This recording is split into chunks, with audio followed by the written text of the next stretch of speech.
When God calls you, why does life get harder? Abram entered the land of Canaan. God appeared to him and said, "I will give this land to your descendants." Abram worshipped between Bethel and Ai, then gradually moved toward the southern region. Let me help you understand just how difficult it is to remain in the land I promised. At that time, the land was already inhabited by the Canaanites. In Scripture, the Canaanites often represent the people of this world who serve under the influence of the spiritual rulers of darkness. Remember what Paul said? The real battle isn't against flesh and blood. It's against spiritual forces of evil in the heavenly realms.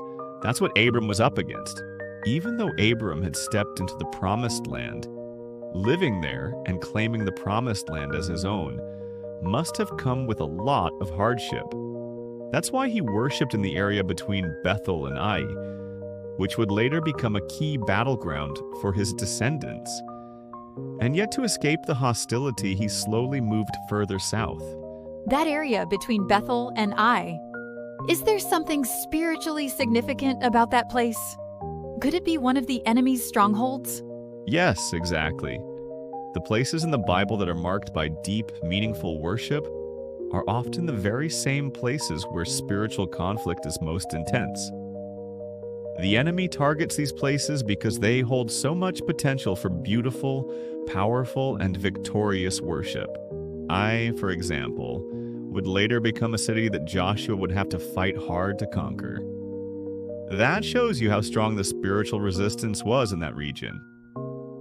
So, understand this. Abram wasn't just dealing with ordinary problems.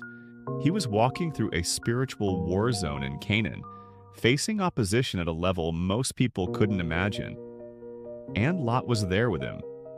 At that point, before he was lured into the comforts of Sodom and Gomorrah, Lot also shared in Abram's sufferings. But wasn't Abram supposed to stay put, even if it was difficult? No one finds persecution easy. The greater the persecution, the greater the blessing. But it's also true that many of my children have stumbled, walked away, been hurt, or even died because of that very pressure. And as much as I want my promises to be fulfilled, I care even more about my people. Their safety and well-being matter deeply to me. If my child is destroyed, that grieves me more than anything else. Nothing is more painful to me than losing the very one I've made a promise to. So even though Abram didn't stay in that place, it doesn't mean my promise was canceled or delayed. Where he lived didn't change a single thing about what I had already decided.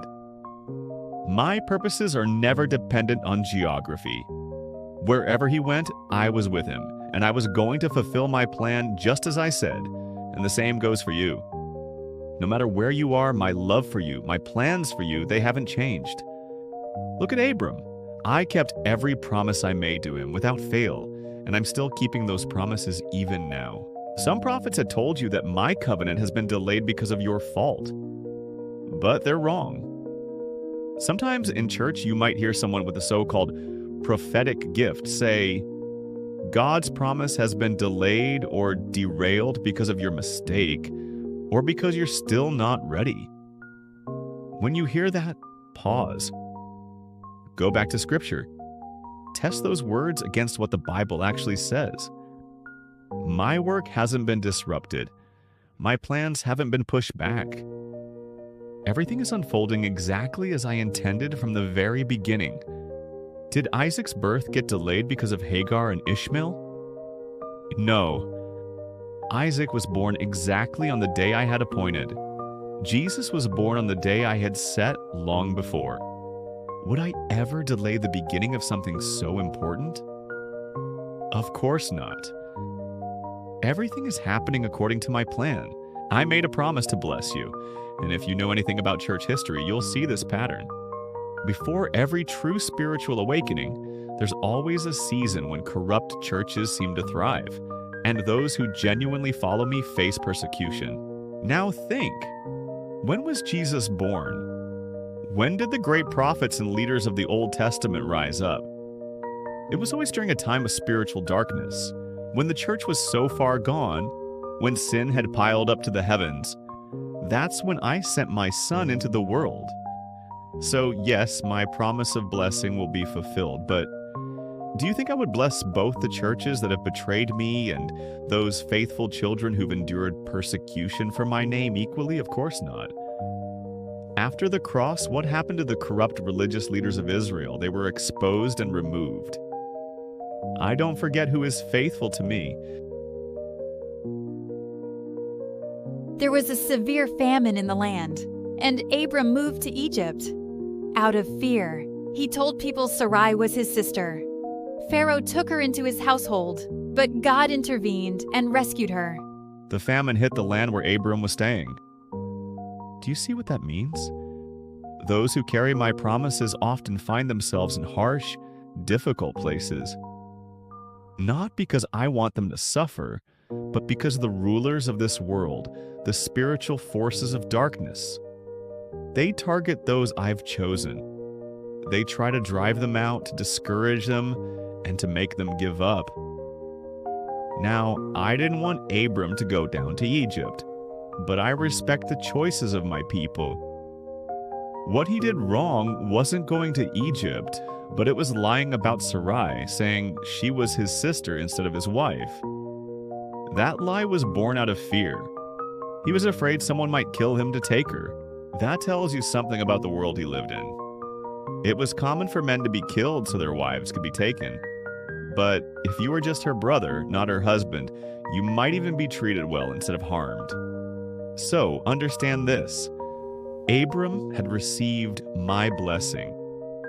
He had been entrusted with the responsibility of releasing my promise into the world. But emotionally, he was still just trying to survive. He hadn't yet realized that carrying my promise meant being willing to lay down his own life. And that's how I work. I often place great callings, even my holiest promises, into the hands of those who still feel unprepared. Why? Because I already know that what I've promised won't be fulfilled by their strength. It will be fulfilled by me. That's the only way it can work. If it depended on people's qualifications, no one could carry it. But when it depends on me, it gives the next generation the freedom to trust. Not in themselves, but in my faithfulness. I want it to be done by faith, not by performance or effort. Now, maybe you're wondering, how could Abram lie and still leave Egypt with more wealth? That doesn't seem fair. But listen, I had already blessed him, and my blessing includes provision. Those who walk in covenant with me will be blessed wherever they go, in or out, up or down. Even in difficult circumstances, I step in to help them. My covenant with them makes all the difference. My protection follows my promise. But God, why didn't you punish Abram for lying? He almost gave away his wife. Isn't that seriously messed up? Yes, it was wrong that Abram didn't protect Sarai like he should have. But understand this. The culture back then was brutal. Men with beautiful wives often had to pretend to be their brothers just to stay alive. It wasn't about trying to deceive, it was about survival. That was the world they lived in. So Abram wasn't trying to be manipulative, like he was simply afraid. And I rescued Sarai not because Abram deserved it, but because she too was a part of the promise. She was meant to bear the child through whom my covenant would continue. What I want you to remember from this story is this. I am the God who protects those who carry my promise. Always, I love you. You are under my protection too. Even if you find yourself beneath the cross the time of persecution, I will not forget you. My eyes are always on you.